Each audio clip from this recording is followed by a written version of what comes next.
Hello, everybody. It is 4:30. It's Wednesday, and I am your mom coach, Deborah Porter of Mom's Mentoring Circle, and I'm here today to talk to you as a reformed yeller. I want to talk about why moms yell. Talk about why we yell, and what can we do instead of yelling. This is from a reformed yeller. Okay. So I've been there. You know that I'm here to support you as a mom in your overwhelm, and you're overcommitted, and you're overscheduled.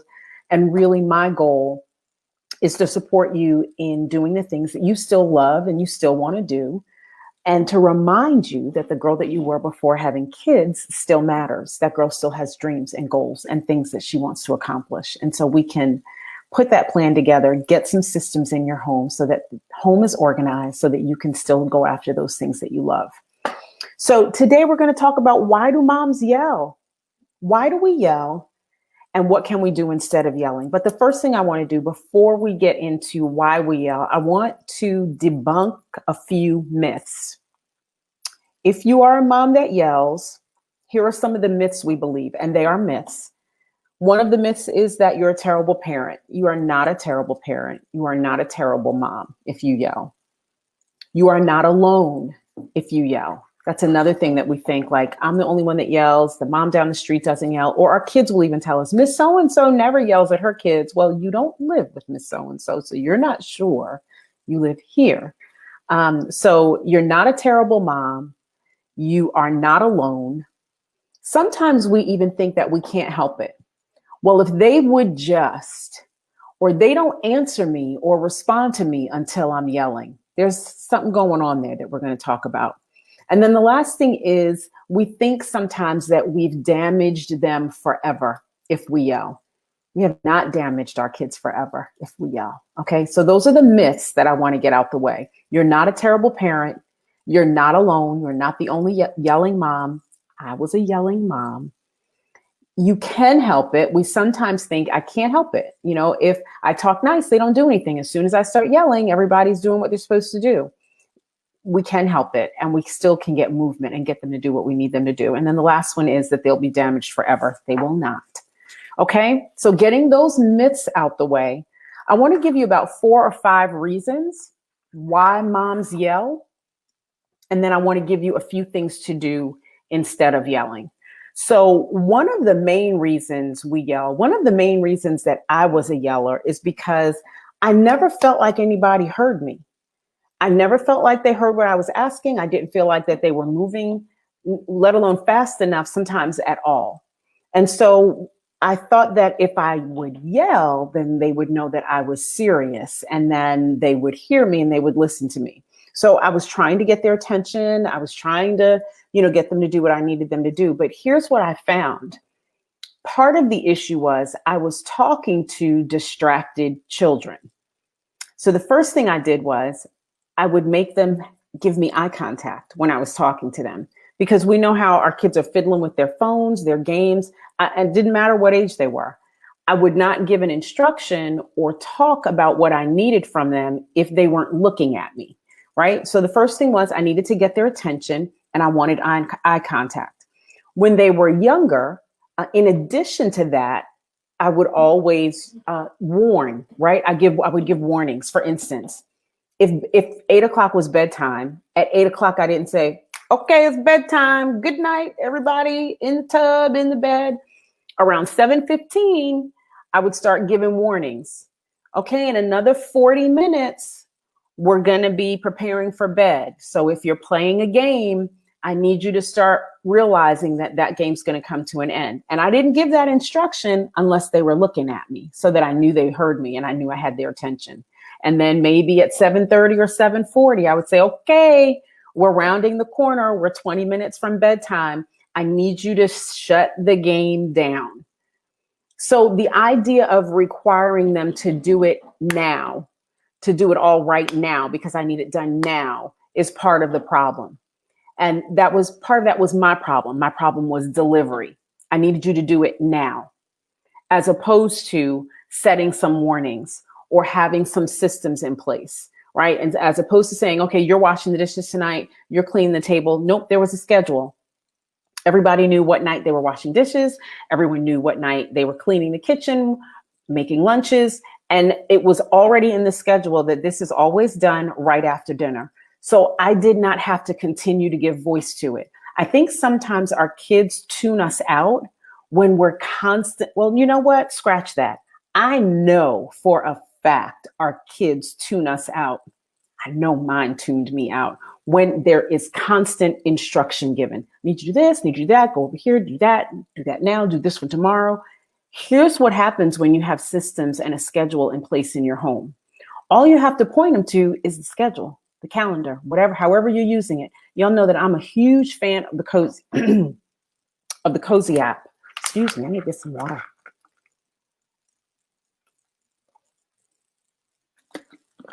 The Cozy app is amazing. And what the Cozy app does is everybody that has a phone downloads the app, you give them the password, and everything happens in that app. And what's good about that is your kids are never anywhere without their phones. So the schedule can be left at home, but not their phone. That's not left at home. Hey, Valerie. I got a tickle in my throat, Valerie. How are you? Okay, so we're talking about how to get them to hear you without having to yell. And so we want to make sure that we're getting their attention and that we're giving them warnings.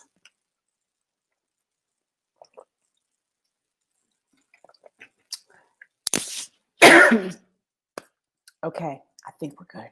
Number 2, you're tired. There are times that we don't feel like we're being heard because we're tired. And so we're yelling because we're tired. We just need people to do what we need them to do because we're exhausted. Valerie says, I wish I knew about that schedule years ago. My son said he usually forgot everything after the first thing I said. Yep. Exactly. They forget, they conveniently forget, right? Because there are certain things that they won't forget.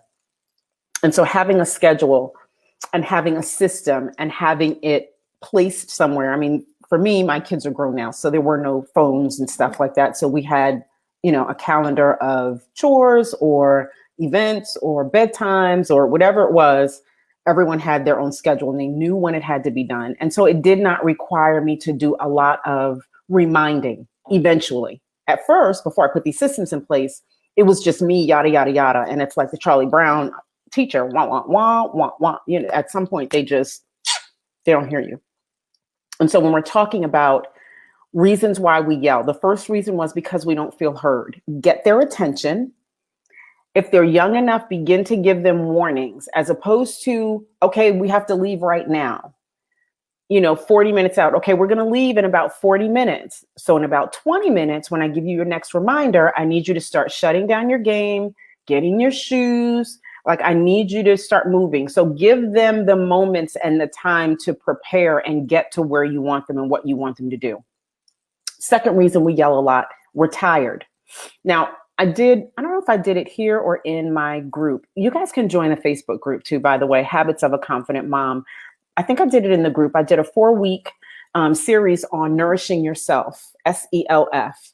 S standing for sleep, E standing for exercise, L for love, and F was for fun and also for fuel.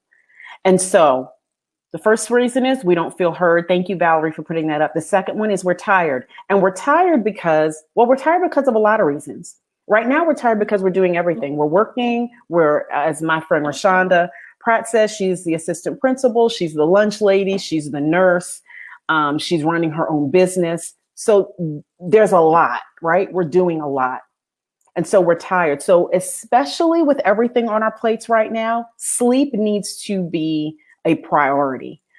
I have a Facebook user. I'm not sure who this is. So either give StreamYard a chance to use your name or let me know. Sign your comments. But this Facebook user says, this message is for me today. Virtual learning is hard on everyone. I stopped yelling today to protect my peace. And lo and behold, kids are doing things in their own on their own without constant mommy reminders. I'm telling you, I think the yelling, they just turn it off. And so they go from, not, they don't hear anything that you're saying because they've just kind of turned us off. Right. So we're tired. Listen, I went years without getting good sleep. I'd sleep maybe 3 or 4 hours a night, maybe 5 on a good night. Oh, hey, Janine, how are you? That is true, girl. That is so funny. Those little precious angels, they always do what they're supposed to do. They're amazing. Your girls are amazing. What's I talking about? I got sidetracked by pretty little girls. So sleep. So I finally found a rhythm and a system for myself. Y'all, I'm a system creator. That's what I do. I don't care what the situation, what the issue, I'm going to find a system to fix it. And so I finally created and got this system of sleep down for myself, which involves melatonin. It involves CBD minus the THC, and it works like a charm. But I remember the first night I used this system for sleep. And I woke up and I asked Cliff, I was like, do you feel like this every day? And he was like, what do you mean? Like, do you feel alert and awake and engaged and aware of what's going on around you every day? I had been living in a fog. And I'm telling you, as a mom, if you are walking around every day tired, you really don't have time or patience or energy for a lot of foolishness. You need done what you need done when you need it done. And our kids really do need some level of planning, patience, promptings in the right way. And so your sleep has got to become a priority. Valerie says, wow, a system of sleep. Yes, honey, I am a well-rested woman now. I can say that, and it is amazing. My level of alertness, I don't know how I got anything done before I was able to really create some level of sustained night after night, 7-8 hours of sleep. But anyway, so we're still talking about why moms yell. The first reason was, Valerie wrote it down in the chat, we don't feel heard. So we feel like we have to yell to get people's attention. And generally speaking, they'll yell. But here's the thing about that. Our kids they're very smart, and they are a great study of who we are. And our kids know, my kids have since told me this, our kids know when you would say it the first time, I knew that I had 3 more times before you would be really mad. And that's when I really had to do it. And they were right. So our kids know, okay, the first time she doesn't really mean it. Okay, the second time, she really doesn't mean it either. Okay, the third time, she is really getting there. The fourth time, when she blows her casket, okay, now I know she's there and I've got to go do it now. We can eliminate that. And we can eliminate that by choosing to be more deliberate in how we communicate with them. Eye contact, warnings, promptings. Okay, bedtime's in 30 minutes, so start winding the game down. Okay, bath time is going to be in 40 minutes. Timers. I used to use timers a lot with my kids. I would use the timer on the stove, but there's all kind of little cute timers now that you can buy to really make it fun and make it cute for them that they enjoy. But this is another thing that I knew a mom that would do. I never did this. Maybe I should have. I never did this. She would whisper. So like instead of going in the opposite direction, each time she had to get their attention about something, she would talk softer and softer and softer, to the point that her kids would literally gather around her to hear what she had to say. I saw it in action. I thought it was genius. I just never quite, I don't know. I'm a little loud, y'all. So the whole whispering thing just didn't seem real appealing to me. So, okay, we don't feel heard. Number 2 is we're tired. You got to figure out what is your system of sleep. All right, the phones, we got to cut those off at some point. The other thing I'll do a couple nights a week, I walk generally every day, but a couple nights out the week, I'll walk in the evening. And it's just enough of an exercise to kind of make me a little tired. Like I'm not out doing aerobics and cardio and jumping jacks, like just a walk will kind of, enough of a workup that I really sleep well that night. Timers and whisper. Yes. That helped that mom. I probably should have tried it, but I didn't. Okay. So we've got, you don't feel heard, you're tired. The third one is you're overwhelmed with the sheer volume of stuff that has to be done right now, right? Janine mentioned earlier. I'm gonna show Janine's comment. This message is for me. Virtual learning is hard on everyone. Can we just pause right there? Y'all, this is hard. It's hard. And so don't beat yourself up. Don't start saying things to yourself. Sometimes we say stuff to ourselves that we don't even say out loud. Like, girl, you should be able to do this. Girl, you have a college degree. Girl, you have an MBA. Girl, you have a high school diploma, whatever it is. Girl, you should be able to do this. This is not that hard. This is third grade math. Why can't you do it? Look, they got all kinds of new math and new stuff they're doing. I'm like, Cliff and I talk about this all the time. If our kids were virtual learning right now, like they would be carrying the one and all of that and all this regrouping. I don't know what that is. But this is hard right now. So Janine says, I stopped yelling today to protect my peace. And lo and behold, kids are doing things on their own without constant mommy reminders. Yep. That's how it works. So when you're overwhelmed because of the sheer volume of stuff you have to do, here's what you have to figure out. And I'm so serious about this. I'm so serious about this. You got to figure out in your house, what are the things that really are yours to do? What are the things you can delegate? And what are the things you can outsource and insource? This is not the time to be super mom and think that you can do everything and it won't impact you in some way. It's just not going to happen. And so whether it's Instacart, bringing groceries, maybe a couple times a month, we've been using Instacart a lot lately. Whether it's sending your laundry out, I've told y'all before about SudShare. I literally set my laundry out. I go in my app, they pick it up that day within 24 hours. My choice of laundry detergent, it is back on my front step, washed, dried, and folded to be put away.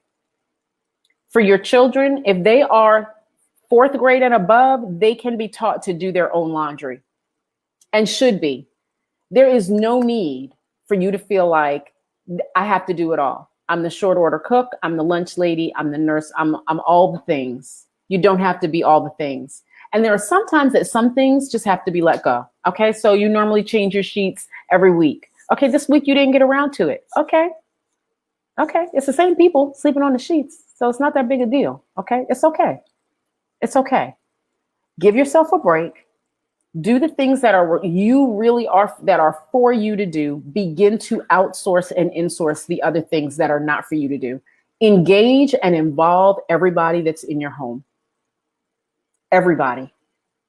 Okay. So the first thing was you don't feel heard. That was the first one. The second one is you're just tired because there's a lot to do. If you got to go to bed some nights with the house not particularly cleaned or dishes in the sink, God forbid if my mother or grandmother heard me say that, they would tell me to bite my tongue. Look, it's not that serious. I'm telling you, I'm on the other side of this. Okay, I'm an empty nester now. And I remember being up at 1 a.m. because a kid forgot to do dishes, or it was my night to do dishes, or they weren't washing dishes yet at the time, or whatever it was. That is ridiculous. I should have been in the bed. It's not that serious. So go to bed. You need sleep much more than you need clean dishes. You can use paper plates.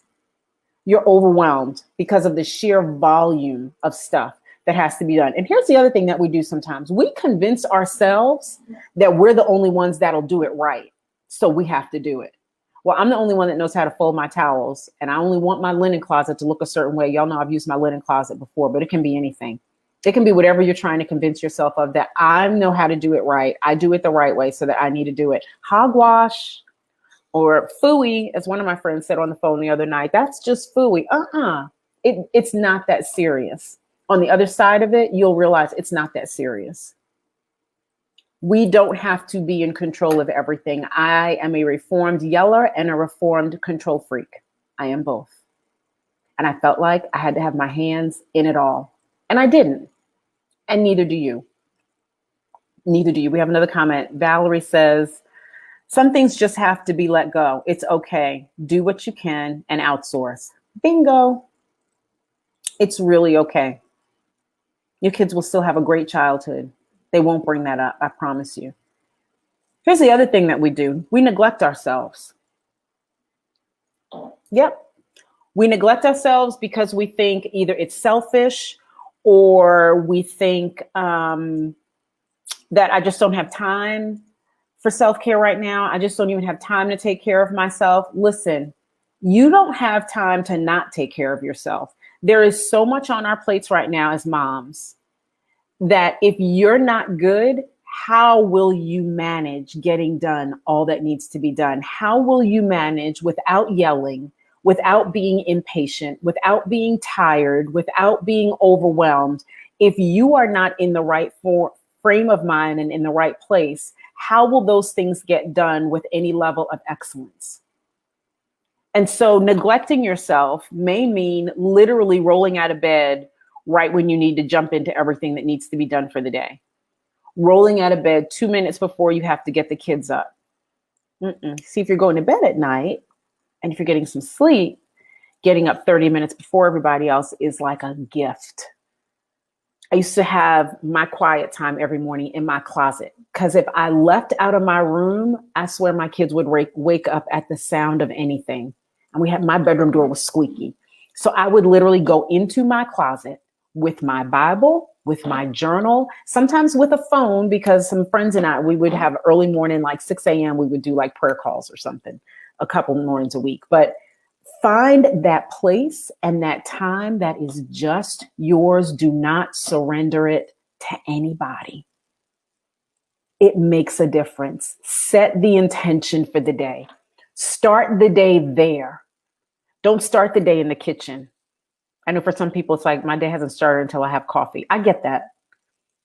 But give yourself some of that time in the beginning. Janine says, I've extended everyone else grace in this season without extending the same grace to myself. Yeah, I get that.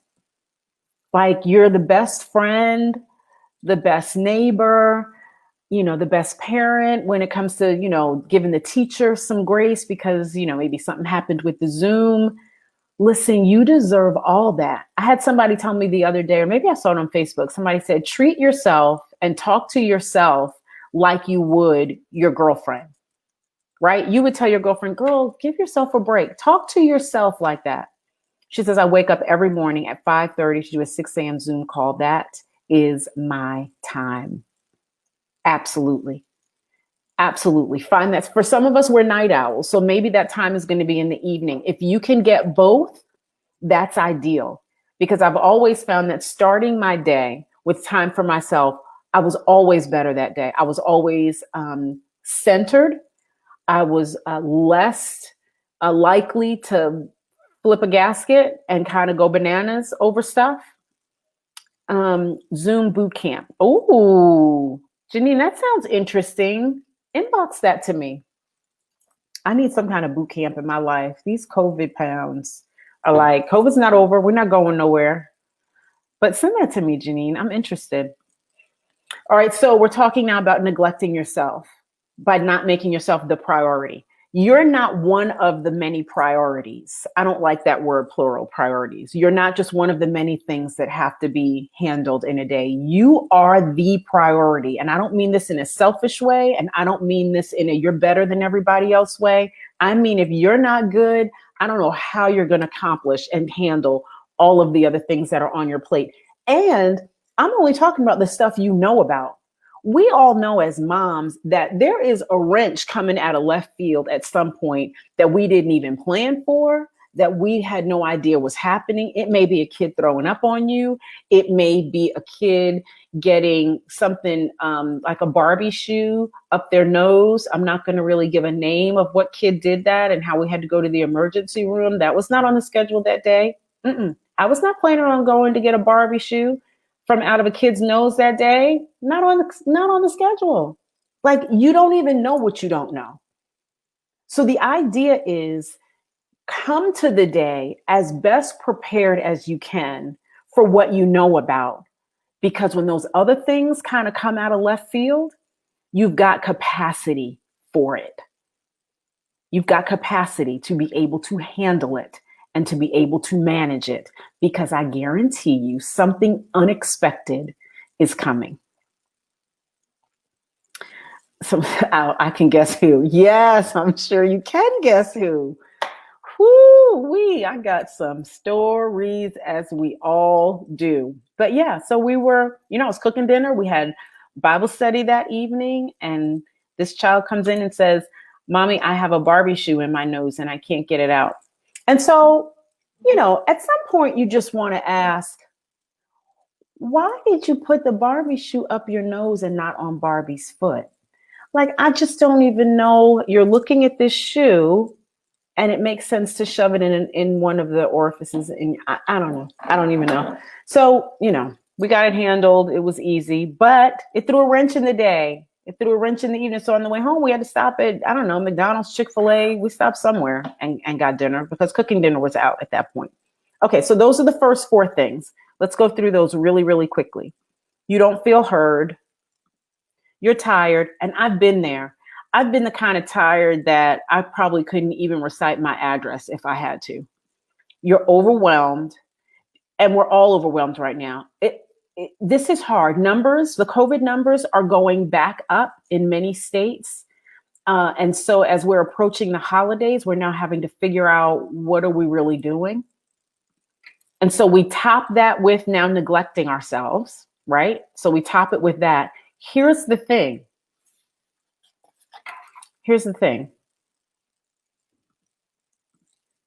You need some systems. And you need some systems because it's hard to know what you don't know. And so having things in some type of order, when the unexpected happens, it's not the straw that broke the camel's back, right? You have to leave to go out the house. Mommy, I can only find one shoe, if a shoe at all.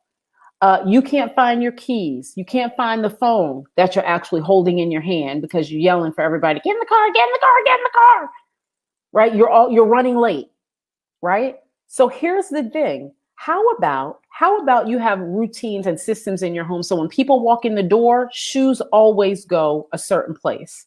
Keys and phones go a certain place. Coats and backpacks go a certain place every single day.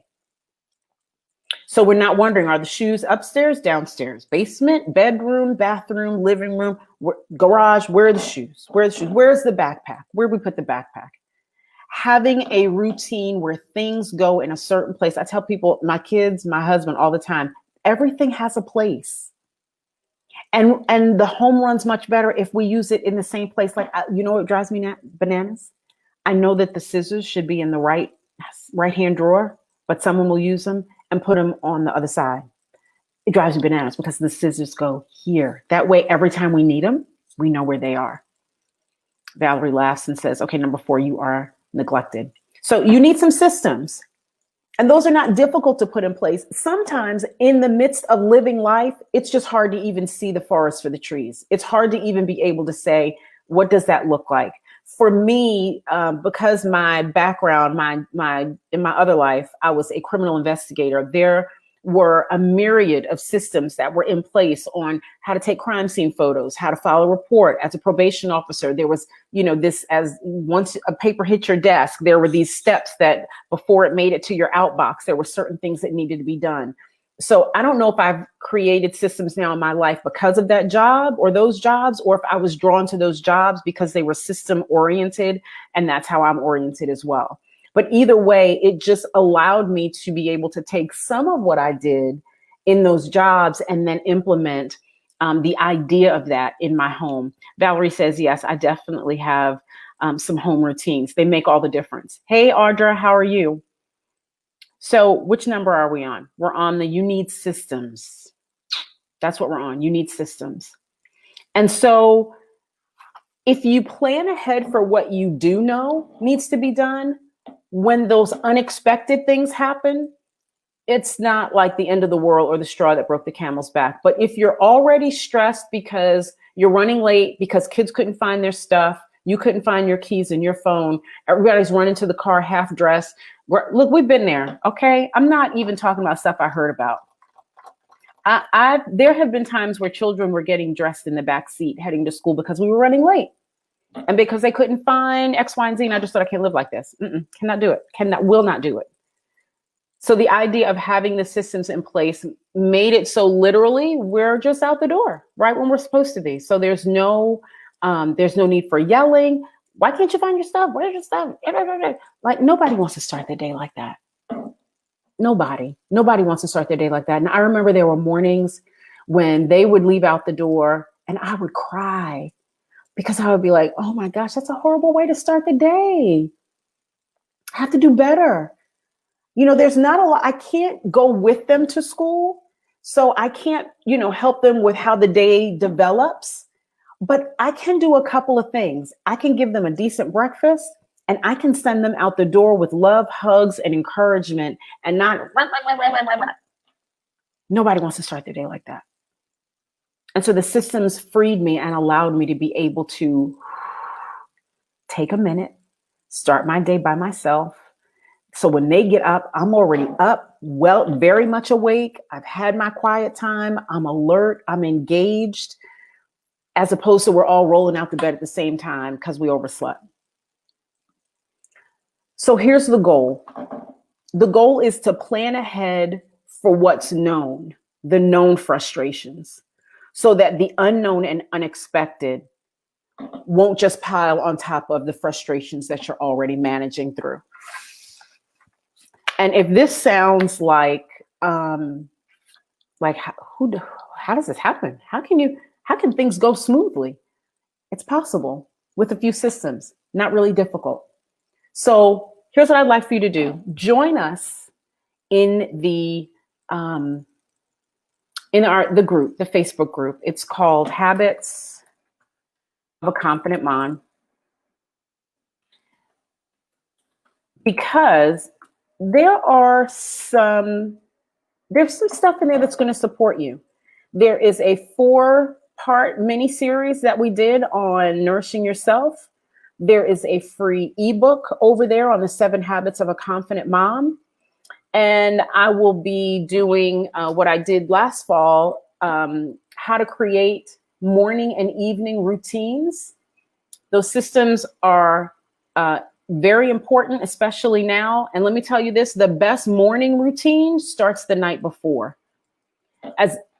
As much as you can do the night before for that morning, whether it's setting out clothes, putting backpacks at the door if your children are leaving the house for school, or to have their workstation and everything all set up the night before, have lunches already made. I would suggest if you've got children that are virtual learning, their lunches should still be made, just like if they were going to school. It's one less thing that you're having to do. You're not the short order cook. You're really not the lunch lady. You're really not. You're not. So if you're interested in some of these systems, if you're interested in real hands-on self-care, what does that look like? How do I implement that right now? Join us in the group, Facebook group, Habits of a Confident Mom. Remember to answer the 3 questions. You will not be admitted if you don't answer the questions. So take a couple of minutes and answer those questions. We would love to have you. And as always, y'all know that I'm here to support you. If you've got a question about something you're struggling with, if you've got, you've got a question you want to ask about a particular system, or, you just got one little area that you're really trying to figure out, just send me a message and let's see if I can support you around that. I'm sure that I can. And I would love to support you around that. I think the goal for each of us is we want to grow in this role as mom, because here's the thing. I'm an empty nester now. Here's the thing. The empty nest is coming. And you want to prepare for that. And you want to be able to go into that happy, not all haggard and tired and fussed out. Like, you want to step into that realizing and knowing, you know what? I did the best that I knew to do as a mom. I gave my all to it, but I kept enough for myself so that as I step into this next season of my life, there's still excitement, there's joy, there's still things that I want to do. And I've created the space and the opportunity and the time to do it. Okay, so it's 5:04. I'm going to end it here. Join us in the Facebook group, Habits of a Confident Mom. Send me a quick message if you've got some area or issue that you need some support around. Feel free to go to the bit.ly also to fill out a form if you really want to talk about coaching and working together. Okay. Love you guys. Have a great evening. Talk to you later.